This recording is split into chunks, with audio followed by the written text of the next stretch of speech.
Wir reisen Richtung Süden, ungefähr 14.000 Kilometer Richtung Südpol, an einen Ort, wo die härtesten Bedingungen der Welt vorherrschen. Und wenn Sie Glück haben, dann sieht es ungefähr so aus. Da haben wir ein Foto für Sie. Wenn Sie Pech haben, dann sieht es eher so aus. Und es gibt eine Dame, die ist erst 21 Jahre alt. Eigentlich unglaublich. Es war die erste Frau, the first woman to ever ski to the South Pole solo and unsupported. You're seeing a picture of her right now with a cold mask. Her name is Kyllesø. Welcome.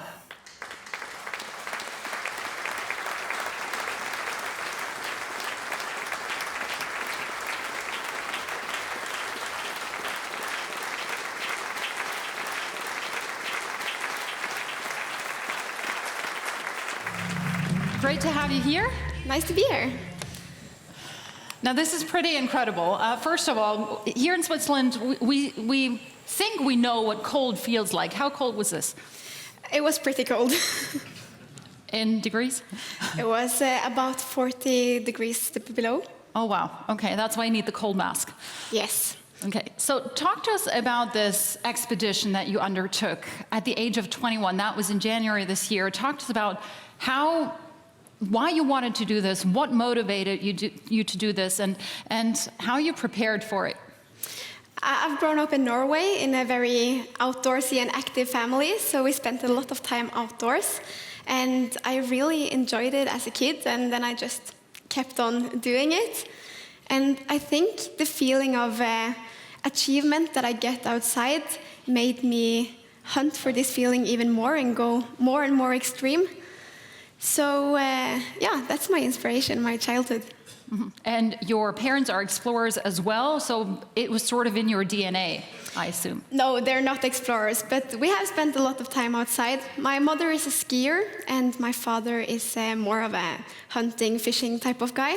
All right, so, okay, that's where the DNA comes from. Okay, I got that wrong then. So again, my question, how on earth do you prepare for this kind of a trip? It took you years, didn't it? Yes, I decided I wanted to do this 6 years ago, and then I have been thinking of it ever since and planning and training for it every day. Mm-hmm. Because when you were 15, ladies and gents, she actually crossed Greenland. You skied across Greenland. This is pretty incredible. And then you thought, okay, what's next? The South Pole. So again, what are the steps here when it comes to the preparation?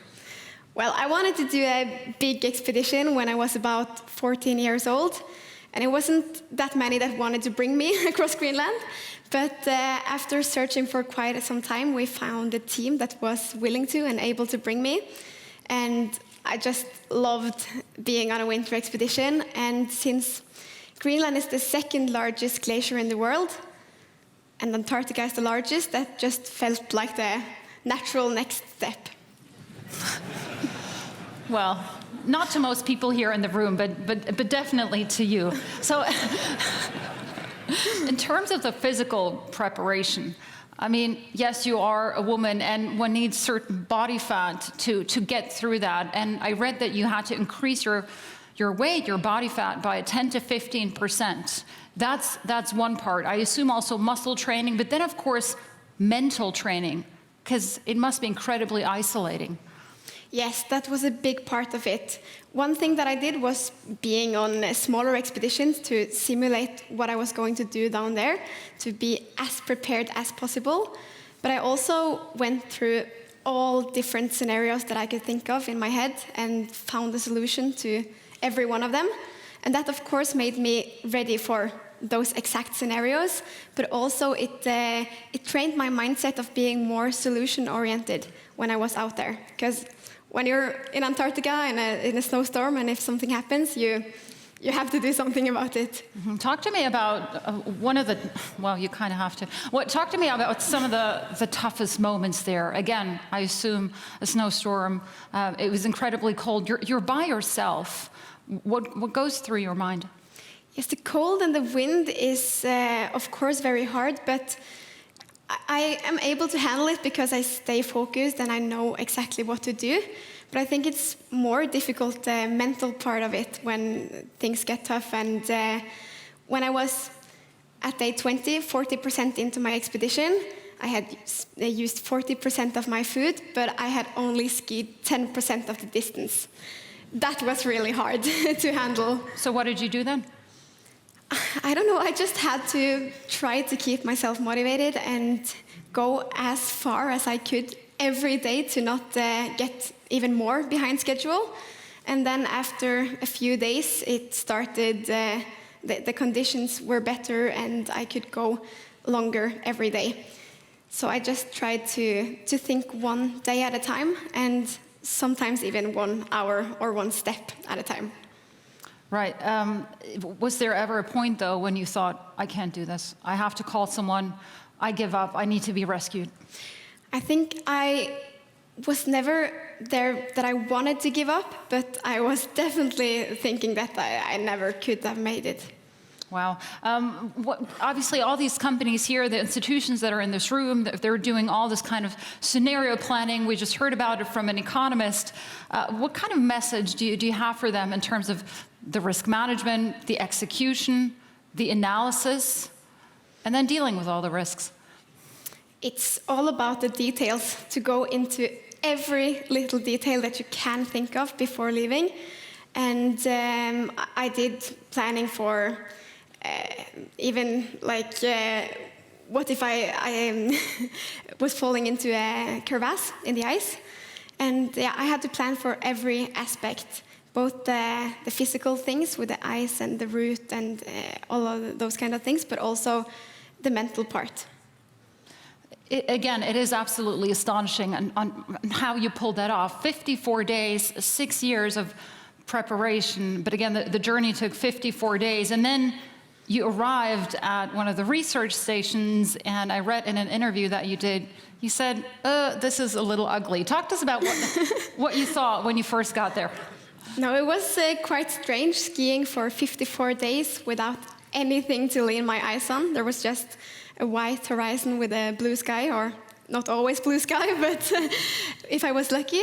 And then after skiing there alone, being in my own head, no affection from the world outside, then I suddenly saw these big buildings, and I didn't think they fitted in there, to be honest. But you saw the penguins, I'm sure? No, I didn't. You didn't? They are too far on the sea ice. Okay. So, I mean, the obvious question now is, you've done this at a very young age. You've come out very well. You're still motivated. What's next? What could possibly be next for you? I think it's not about having to top it every time to do something like bigger next time, but do something that's meaningful to me and that's giving me this feeling of achievement. And yeah, for me to feel like I'm making things on my own and mastering the surroundings around me is it gives me a lot of confidence. And yeah, I think I will be continuing hunting for that feeling, maybe in completely different areas. Have you thought about an expedition here in Switzerland, or is that too easy for you? I actually had a lot of my training in Switzerland last year. All right. A lot of young people your age and your generation, they're very passionate about a lot of things, and sustainability and climate is one of them. And I think I do have to ask you here, it really does beg the question, as you see the effects of climate change, is that something that created a sort of a wake-up call for you? Is that something that was on your mind while you were there? Or would that be too big of a statement? I absolutely thought of it, because I skied in this amazing, vulnerable, untouched area. And I also think it's a bit of a paradox for a nature lover to go to the other side of the world to ski in this untouched area. But at the same time, I think people that spend a lot of time outside and in the nature cares more about it and really wants to do what's needed to save it. Mm-hmm. Climate is one thing that the younger generation very much cares about. And I do wonder, does your generation, does it care about geopolitics to the same extent? Do you feel passionate about making a difference and about a better world here? Because a lot of us feel somewhat helpless, and this is what we've been talking about as we steer the businesses. Obviously, you skied through Greenland. Trump would like to have Greenland. Hopefully he won't get it. I don't know whether he's made a claim on Antarctica. Haven't seen that yet. The penguins wouldn't be so happy. Do you think about it? Yes, I absolutely do. And of course, as everyone else, I think it's scary. And it was fantastic being without news for 54 days. I really that was needed just that when break. he was elected. No, that was when he took power. Yes. Yes. But in my planning process, I actually also thought of the geopolitical situation in the world. Because when I first started planning this 6 years ago, it was the COVID virus stopping me the first time when I wanted to go. And this time I, of course, had to consider the presidential election, because it could affect something, the flights or the rules in Antarctica, as you say. Mm-hmm.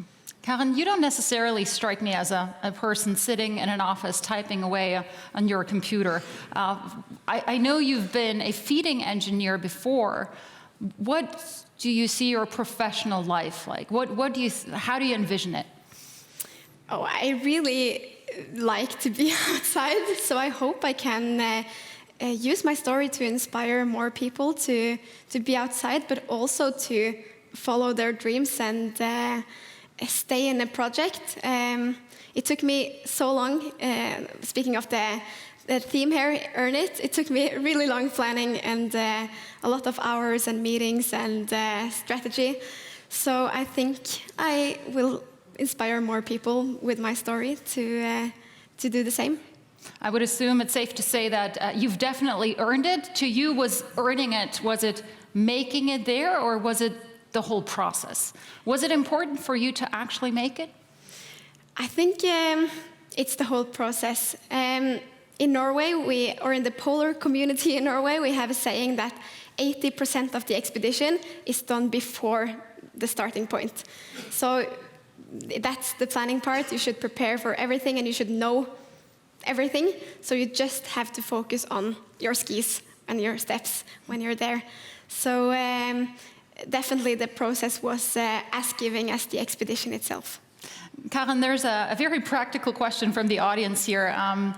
How does it work at minus 40 degrees Celsius, eating, going to the bathroom? What are some of the practicalities that you have to think about here? Well, you don't have to go into detail, but how do you do certain things that a body needs to do? It's quite similar to home, just a lot faster. Karen.